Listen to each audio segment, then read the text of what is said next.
哦，19岁，高中刚毕业的少女，欧洲人吧？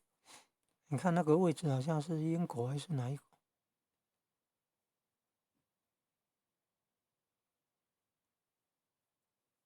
你看开飞机经过那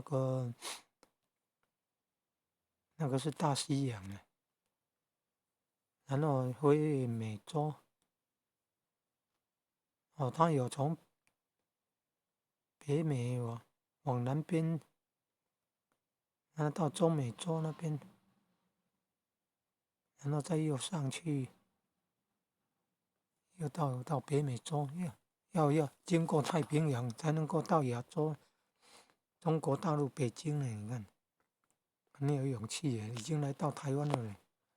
现在12月了，他说预计10月份到北京，现在已经12月，好像电视还是新闻报道，来到台湾呢，少女开飞机来到台湾呢，高中刚毕业就这么有勇气开飞机耶，绕全球呢。